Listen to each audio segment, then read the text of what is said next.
Hello there. The nation is being bankrupted to the point of civil war, and no politician has the guts to do what is really required to save us.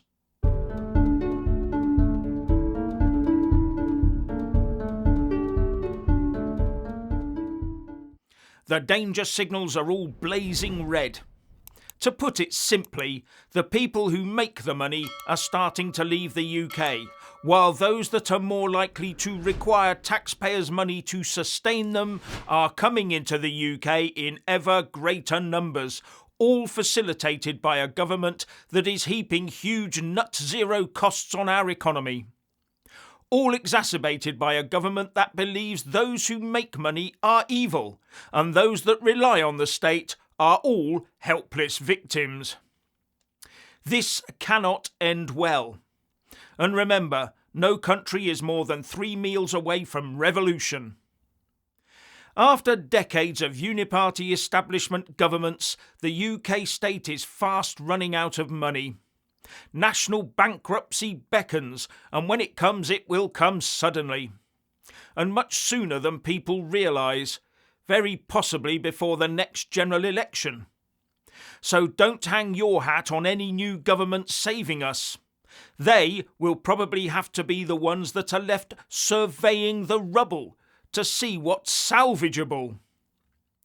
A perfect storm is developing in the UK. Ever more people to feed, clothe and house. Ever more costs on business to employ the people. Ever more nut-zero increases in energy costs that we all rely on to survive. Ever more tax to fund the money the state hands out in welfare to all comers. Ever increasing national debt. Ever more entrepreneurs and wealth creators leaving. Ever increasing house and rent prices. Ever more crime. And an ever elusive improvement in productivity and growth. Our economy is slowly shrivelling before our eyes. And the shock when it comes will be shattering. And as the money dries up, the first people out on the streets will be all those who rely on the state for their income and benefits.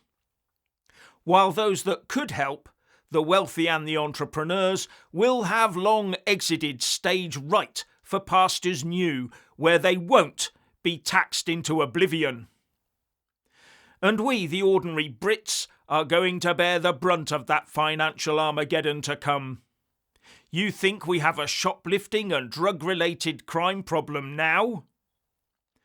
Our livelihoods will be shattered to protect those of others. And if the benefit system becomes as DEI-driven and two-tier as our justice system has become, maybe, unbeknown to us all, it already has been. And the only answer we ever hear from the government and our corporate bosses is, we need ever more people brought into the UK to boost the economy. Because more people always boosts GDP, even if they don't work. Because their consumption of the fruits of other people's work always increases GDP. Something that is good for the big corporates and the government.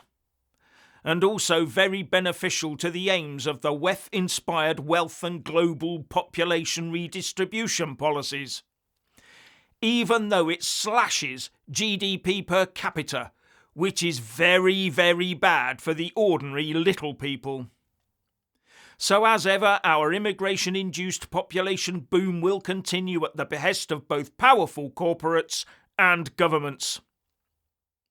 To the point that by mid-2032, the UK population is expected to have risen from 67.6 million in 2022 to 72.5 million in 2032, says the ONS.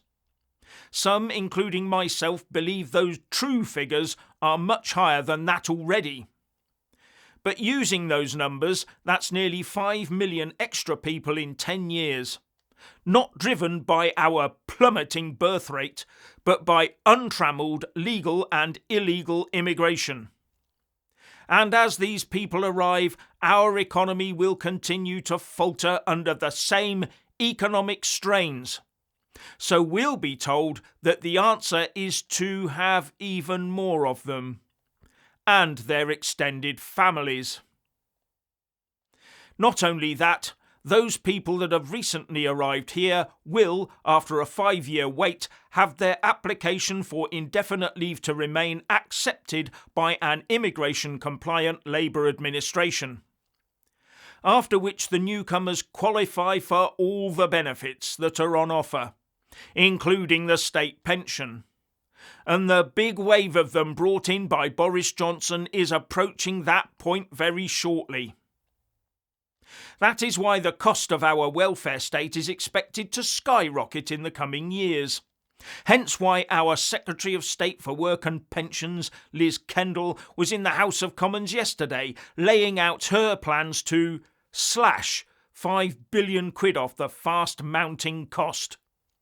But as far as I can see, that £5 billion will not reduce the overall bill at all. It will slightly slow down the accelerating rise of those costs. The costs will still be astronomical, and the money has to come from somewhere.